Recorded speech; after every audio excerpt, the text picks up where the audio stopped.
We're learning more today about the man accused of opening fire at the White House Correspondents Dinner Saturday evening. Cole Allen legally purchased the firearms he used in that attack. Authorities have confirmed what they said earlier, that he traveled via train from Los Angeles to Washington ahead of the dinner. Allen has yet to enter a plea and will return to court Thursday. Retired U.S.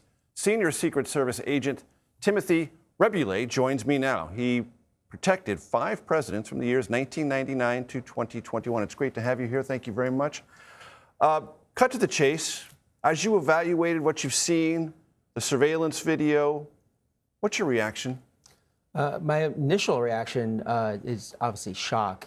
You hope this never happens, but then ultimately is somewhat prideful as a retired Secret Service agent, because the men and women of the Secret Service did their job that night. The layered approach of security worked, and they should be applauded for the actions that they took that day. And when you hear skeptics say, wait a minute, yes, it's layered, but if he hadn't tripped, he might have made it to open ballroom doors and could have done something quite more dangerous. How do you respond to that? Well, that's always a possibility, and sitting back and looking at it, Monday morning quarterbacking it. But a lot of people don't really understand the site. As a retired agent, I've been to that site hundreds of times. And the level, yes, it was in the middle perimeter of the layered security approach, but he still wasn't close to the protectees. And I'm not only mentioning the president, but the vice president, the first lady, the second lady, and many other cabinet level officials. And how about the response time to get to those who required protection? The president, the first lady, the vice president on the dais, and some of the cabinet secretaries distributed around the ballroom. Was that satisfactory? Because some people have counted 10, 11 seconds, something like that, and say, wait a minute, that seems like a long time.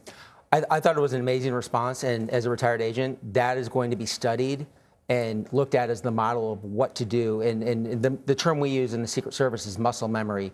You train, and train for that day in particular. And the coordination, the communication of interagencies, because let's remember there was a lot of interagencies between Capitol Police and other agencies. The communication, I thought, was perfect, flawless. This isn't the movies, this is real life, and again, everybody should be applauded. The president told my colleague Norah O'Donnell in an interview for 60 Minutes that maybe the magnetometer should be placed farther away from the ballroom as maybe a security adaptation. How would you evaluate that? Yeah, that's always a possibility, and it's very site-specific.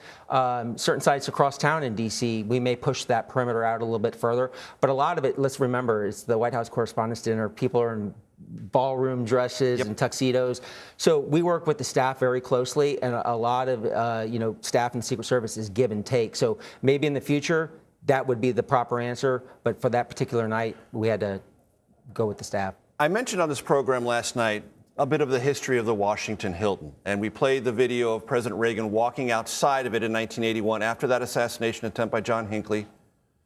A special entrance for the presidential limousine was built, and it was basically assumed at the Washington Hilton from that point forward that we're good, because the president is never going to be exposed going to that ballroom, where several events that attract the president are held. The National Prayer Breakfast is held there, as you well know. And I wonder, well, the president's good. That assumption, maybe, did it create a kind of, I don't want to say lower security attitude, but different than it would be in another kind of venue, where you don't have a secure, absolutely secure entrance for the president and the presidential limousine? I would say no. We don't assume anything. The day you start assuming anything, that's when real problems happen. A lot of people have to take into account the fact that also the Washington Hilton is a fully functioning hotel with approximately 1,107 rooms. It's 1 million square feet. We carve out a portion which is about 118,000 square feet for that event, but it's give and take. We still, as federal law enforcement agents, we want American citizens to enjoy their vacations to D.C. and stay the night. So it's give or take. Honestly, it would be easy to make it a police state, but that's not the country we live in. So Secret Service does a fantastic job of balancing these things. Balancing those two things, unlike any other federal law enforcement agent, or let's put it, any other law enforcement agency in the world. Timothy Reboulet, I appreciate you coming in very much for your perspective. Really, really appreciate it. Still to come on the Takeout, my conversation with Illinois Democratic Governor J.